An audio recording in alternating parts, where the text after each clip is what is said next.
will continue on George Orwell's The Sporting Spirit. We'll continue on George Orwell's The Sporting Spirit. And in the previous class, I was giving you an overview to approaching this essay. Today, we'll continue on that. I'll tell you how you can approach the essay from a writerly perspective. How you can approach the essay from a writerly perspective, that you too could cultivate the art, the gentle art of writing, right? Because the four skills: listening, speaking, reading, and writing. Right? Writing is the highest, or the acme, the pinnacle of all these four skills. Right? We all listen, we all speak, isn't it? We all read also. But who writes? Only a wafer thin minority they write. Right? So writing is the acme.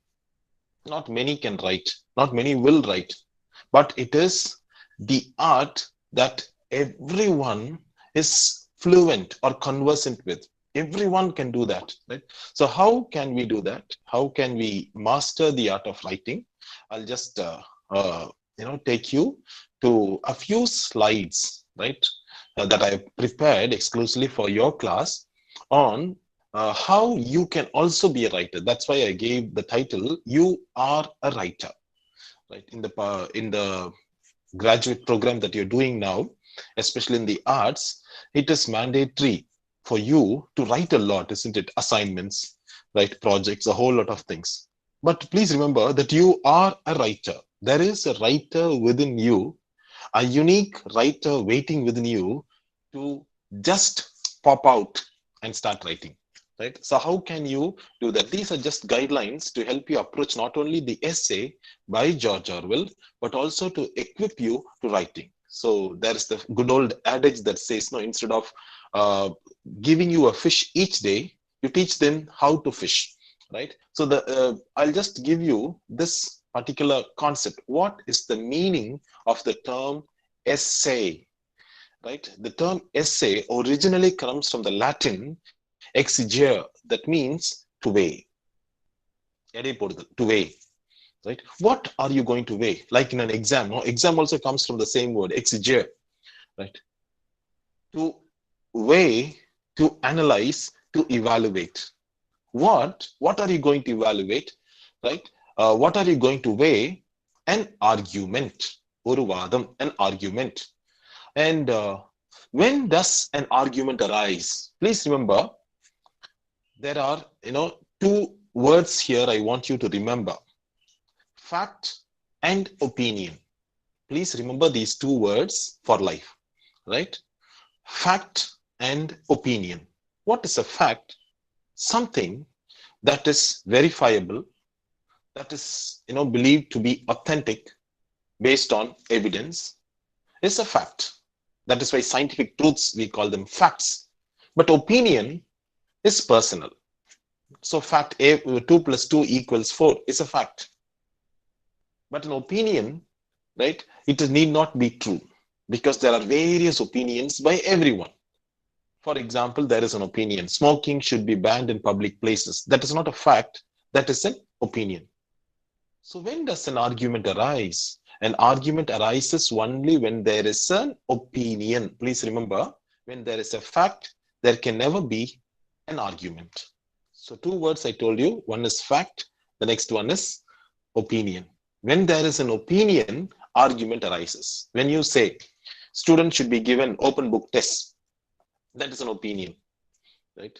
And or the teacher says students should be given open, cell phones should be banned in schools, an opinion. It is not a fact. When there is an opinion, there arises an argument. So what does an essay do? An essay weighs an argument, evaluates, analyzes an argument. So you can also do that. How? I'll just give you the brief ways in which you can approach writing. Right? So just look at this word. Please have this word in your mind, in your heart for your entire life. Right? This is a powerful word given to us even 24 centuries ago by a great philosopher. Philosophy students in our class might know him better. His name is Aristotle. Aristotle, 24 centuries back, he gave us a beautiful text called rhetoric. What is rhetoric? Rhetoric, right? It's a text, even today it is relevant. See how great a scholar, a philosopher, par excellence he must have been. Even today its relevance is there. What is rhetoric? Very simple. I'll just give you the working definition of rhetoric. The ability to convince or to persuade. For example, I'll just give you, right? This is a pen that I have. This is a pen. I bought it for maybe 15 or 20 rupees, but I have to sell this for 2000 or 2500 rupees. Can I do that? This is a pen I bought for just 20 rupees, but I have to sell this for 2000 or 2500 rupees. Can I do that? To do that, I need skills. What are the skills? It is not listening, speaking, reading, writing alone, the four skills. It is called another skill that you find right there on your screen. It's called rhetorical skill. Rhetoric. What is rhetoric? The ability to convince people, the ability to persuade people to your argument.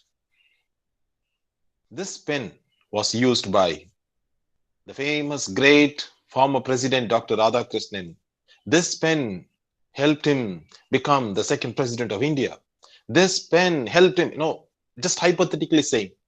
So using a lot of strategies, skills, if I can convince you to buy this pen for 2500 rupees, then I have used a lot of rhetorical skills. Rhetorical means convincing skills, persuading skills.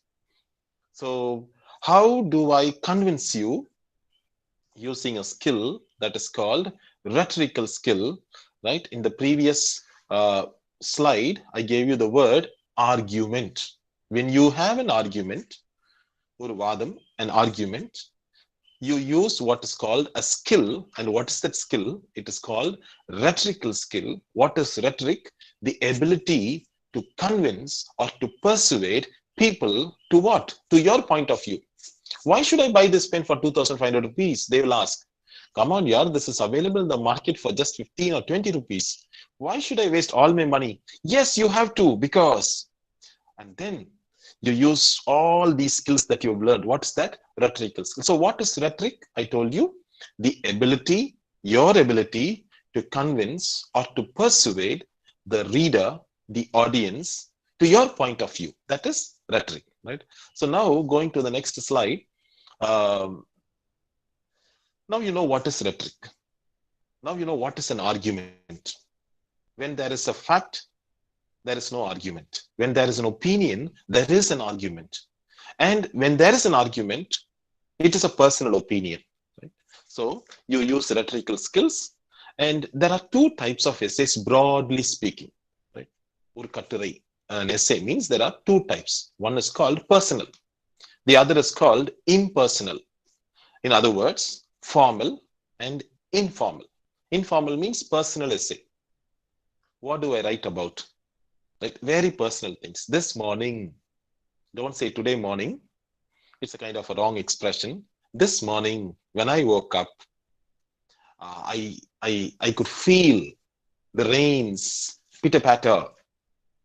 I was so delighted. So I immediately went to the coffee shop and ordered a cup of coffee. And I gently sipped the kappa. And when I was sipping the kappa, even as I was sipping the kappa, I was admiring the rain spitter patting. I. When I use the word I, it becomes a personal essay. Right? When I use the third person, it becomes an impersonal or formal essay. So personal essay and impersonal or formal essay, right? Broad two types, very broad two types.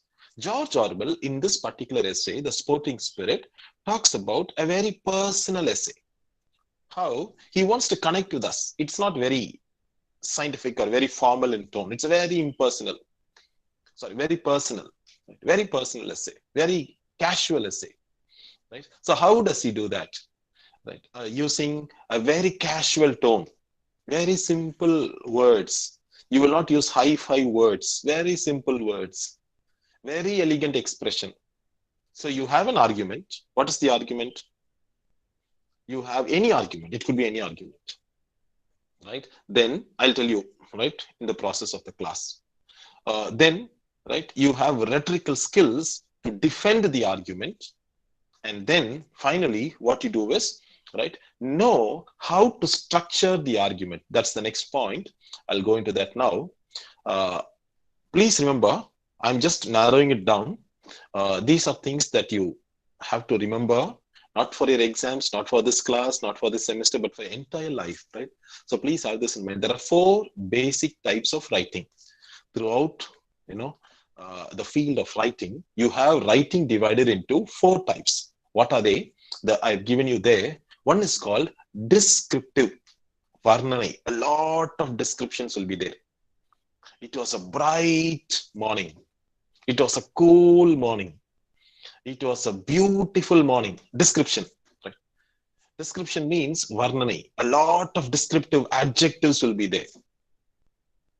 I quietly walked. I quietly ambled. I gently. I beautifully. Right? Use a lot of descriptors. That is one type of writing. When you want to describe a garden, you use a lot of adjectives. Right? It was a wonderful garden with beautiful flowers. The smell of the roses was so charming, and a whole lot of descriptors. That is called descriptive. The second one is called, it's there on your screen, it's narrative. What is narrative?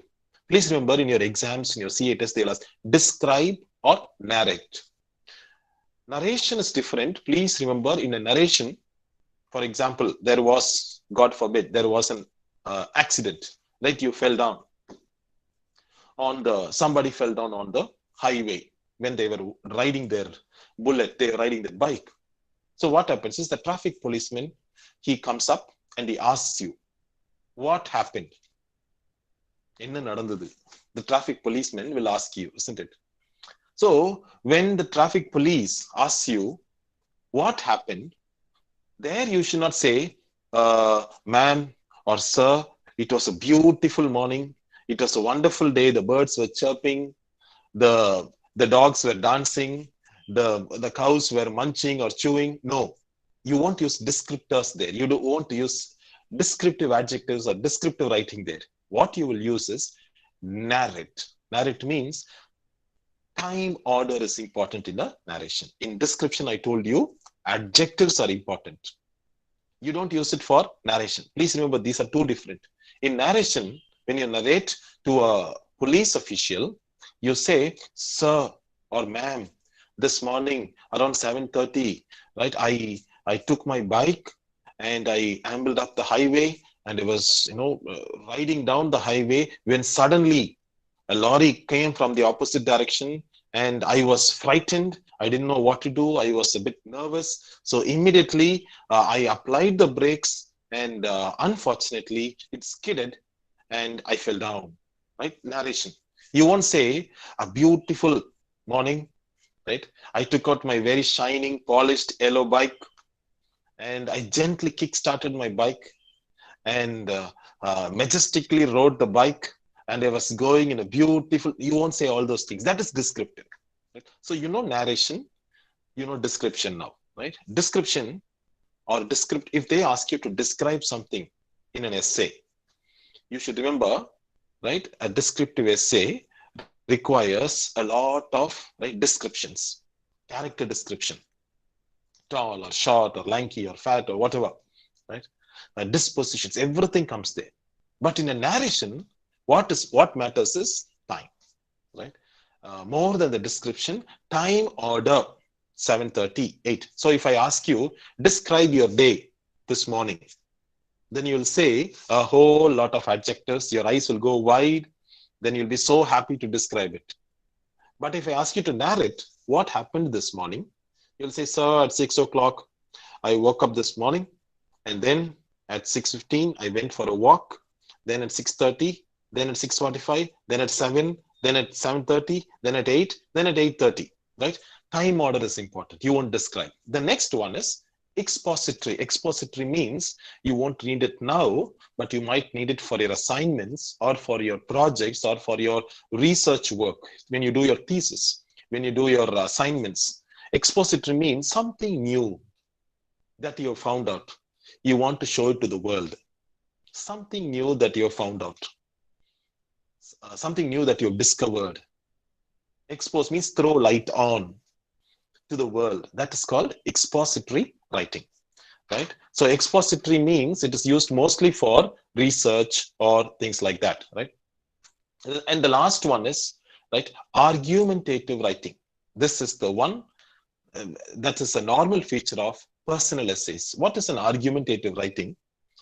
You have an argument, and based on this argument, you have to weigh your evidence. You are like a vakil, an advocate, a barrister, right? A lawyer. You will have to argue effectively. Can you do that?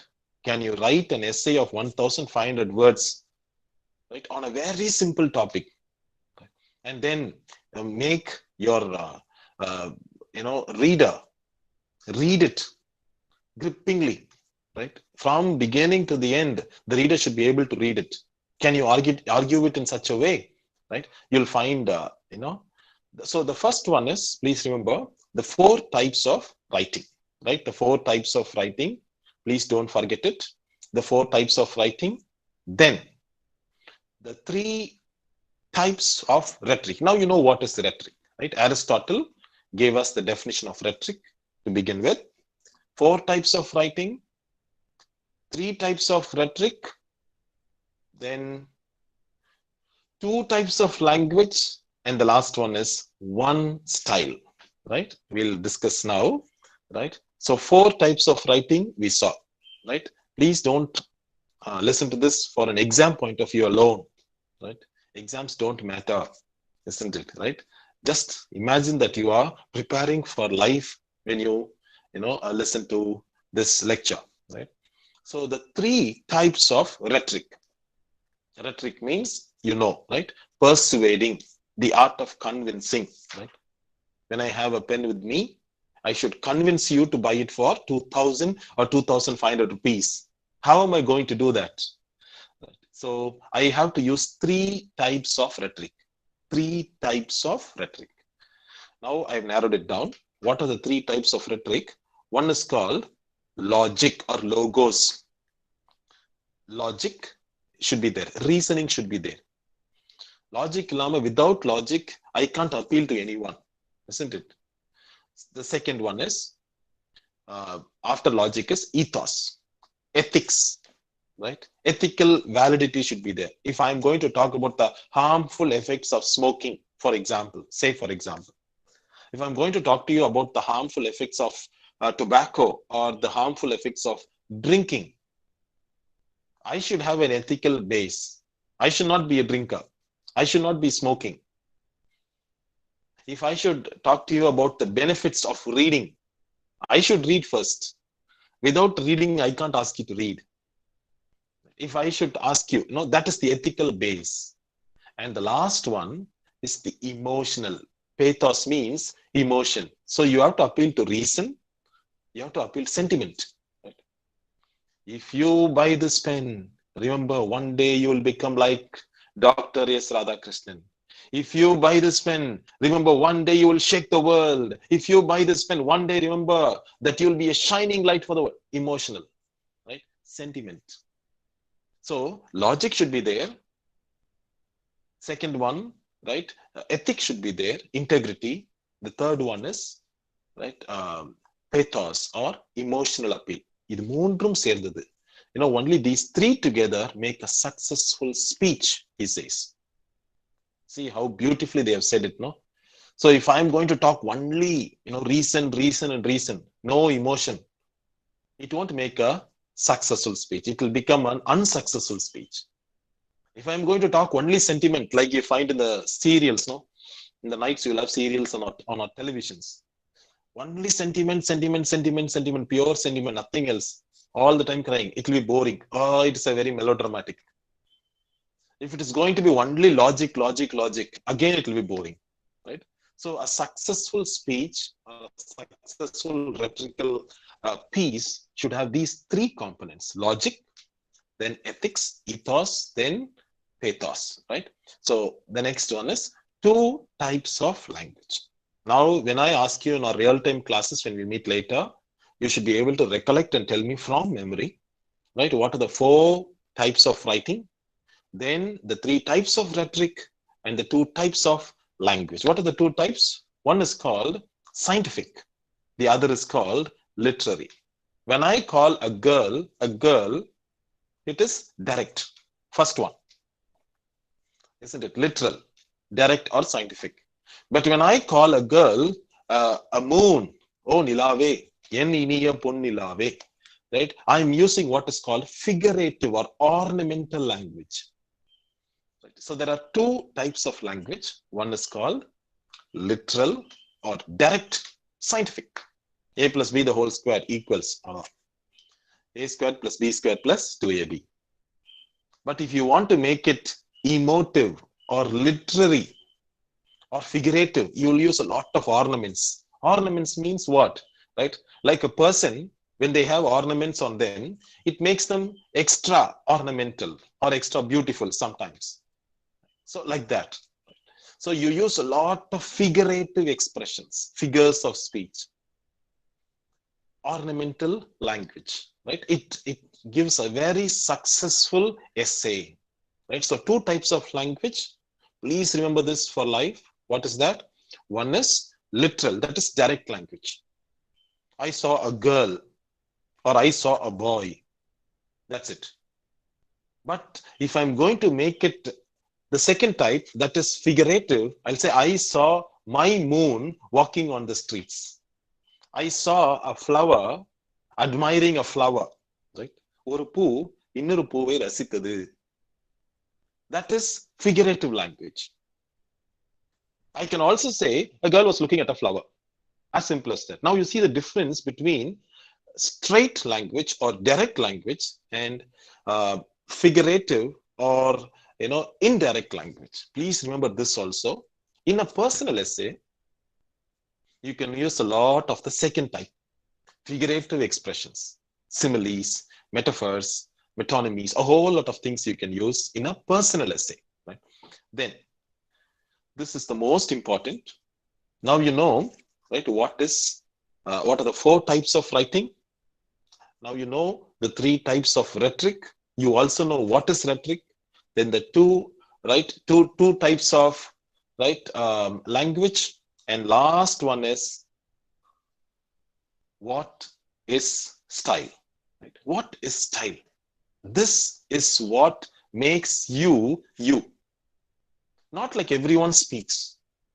Rajinikanth has a style, Kamal Hassan has a style, Shah Rukh Khan has a style, Amir Khan has a style, all the Hrithik Roshan has a style. Even cricketers, they have their style.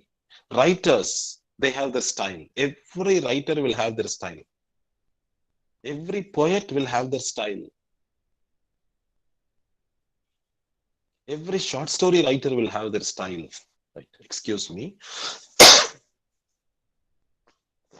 So what is style? Why is style important? Tell me, among the 8 billion people in the planet, can anyone speak like you? Among the 8 billion people in the planet, entire planet, can anyone talk like you, write like you, walk like you, be like you? It is called USP, unique selling proposition. Something that is special only to you, exclusively to you. No one else in the entire planet can write the way you write, can speak the way you speak. Excuse me. Can walk the way you walk, can interact the way you interact. That means you are so unique. You are so special. You are one of a kind. That means you have a style. Why is actor Rajinikanth so popular today, or any actor for that matter? because they cultivated their own personal style. Any other actor you'll find, when they want to express their love, just like that, they will say, go behind them and say, I love you, something like that. Excuse me. But you see Rajinikanth, right? He will do it in a very different way. That is his style. The way he smokes a cigarette, then the way he, conjures something from thin air, he will do something like this, something like this, and the rose will come, and he will throw it to her and say, catch it. She will catch. Style. Every author has a style. Every actor has a style. Punch dialogues. Some people will have it. Why do you want to imitate another person's style? Excuse me. When you have a beautiful style in yourself, when you have a beautiful aura of yourself, why do you want to imitate another person's style? Many who have tried to imitate Rajinikanth have failed or flopped only because they could not be themselves. Among the 8 billion people in this planet, there could not be another Sivaji Ganesan, there could never be another MGR, or there could never be another Rajinikanth. Why do you want to be Rajinikanth? You be yourself. This is what style tells you, right? The meaning of style is, I'll just give it in a very short way, how you want to say what you want to say. How you say what you say. As simple as that. How you write what you write. Eppadi. Yours is a style. Don't copy another person's style. Yours is completely different. This girl wrote it. I know her style. Some different. Jehamona's style in Tamil, right? The writers in Tamil, you will know their style better. Like that. In English, right? Each person has a style. In Malayalam, each person has a style. Ayappa Panikar's style, his anniversary was celebrated last week. His style is different. Another writer, their style is different. That is what makes them sell. So if you have a style, cultivate that style. Never borrow another person's style. It is so unique.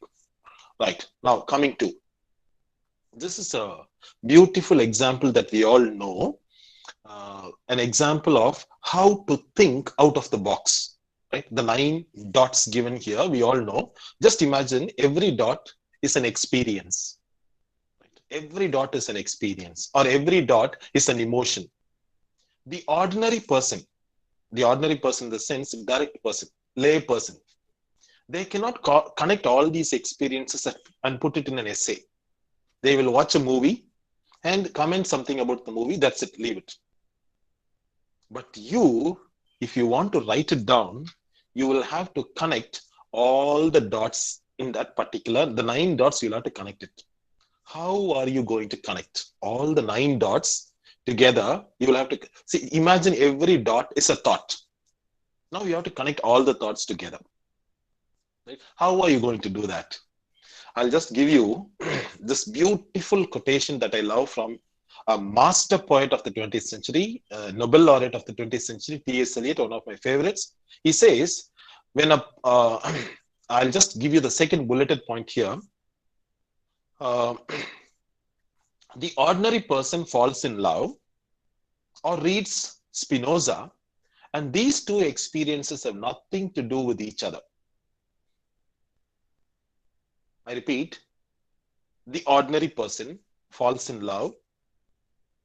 She also reads Spinoza, and these two experiences have nothing to do with each other. The noise of the typewriter, they will listen. The smell of cooking, they will listen. But they cannot connect it. But a kavinyar, a poet, can connect all these experiences together and put it in the form of an essay. How beautiful, isn't it? That is a kavi. A poet or a writer can connect with any experience. It will be the smell of the cooker, right? Or it could be the smell of the rains. and he or she will connect it to the beautiful lot of things and put it in the form of an essay. How many of you in your class write essays like this?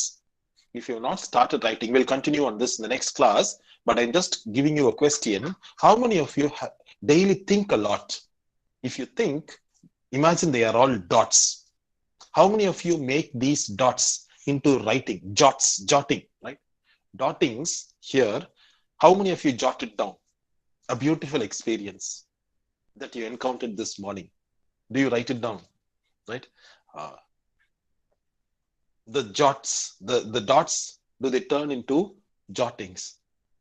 Or sinna katturai, a small 5 paragraph essay. Can you write down about your room, your personal room, if you have a room? What do you like about your room? What do you hate about your room? What do you want to do about your room? Why do you think you need a personal room? Why do you think you need your personal space? And how has it transformed you, a personal room? Or you can talk about an ideal utopian personal space in 5 paragraphs. What is the importance of having? Have you ever thought about that? Right? An ideal space for you. Why do you need this? And what will you have in that beautiful room? Will you have your cell phone? Will you have your TV? Will you have your video games? Will you have, what do you have in that room? Will you have your books? Will you have your coffee maker? An ideal room. Who will be, how many chairs you will put in the room? Who will be invited to the room? Who will be the guest in the room? It could be as simple as that. Or something that has affected you. Anything. உங்களை பாதித்த ஏதாவது ஒன்று. It could be anything that has affected you. When you go down the street, you find an old woman. Right? I told you in the previous class about, Vandana, no? the proprietor of Banyan. An old woman walking down the streets, mentally retarded or without clothes on her. How does it affect you? How are you going to connect it and put it down in an essay? Please remember, if you are a writer, you are a great thinker. A reader thinks, that's it, and leaves it at that. Listening and speaking, anyone in the world can do, right? The next step is reading. Reading, very few can do. எல்லாரும் படிப்பாளர்கள் ஆக முடியாது. I can be a student. I can listen and I can speak. But doesn't mean that I am a reader. Not everyone can read for 20 to 30 minutes at least per day. Some of you even photographed. I'm so happy, right? Some of you even photographed the books that you are reading. I'm so happy for you. Our blessings and best wishes for you. You'll become a great thinker one day, a great influencer in society one day. So happy, right? So not everyone can read. Only few photographed the books that you are reading and sent it to me.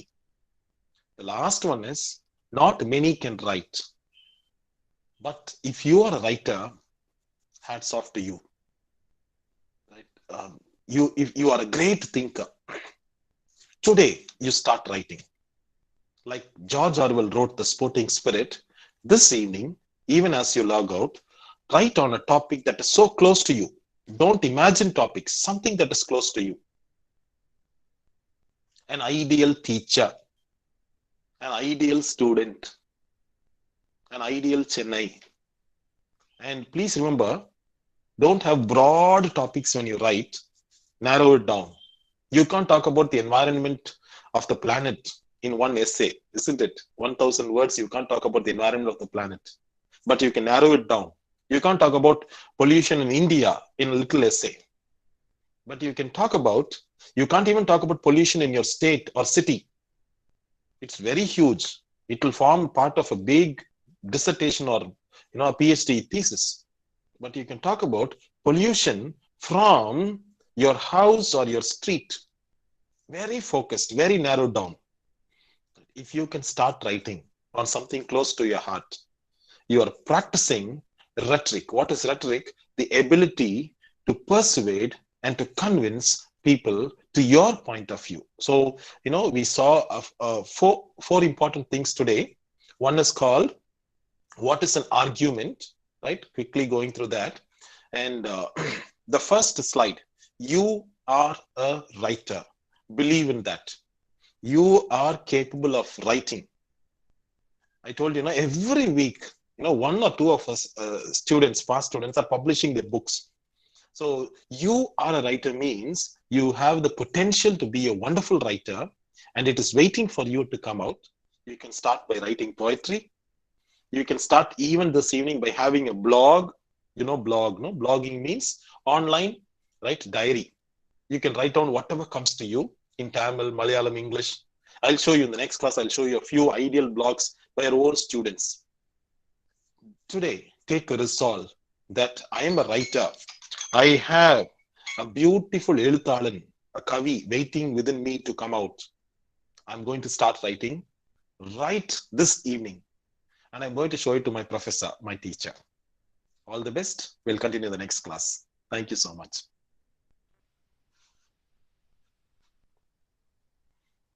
Thank you, sir. Thank you, sir. Thank you, sir.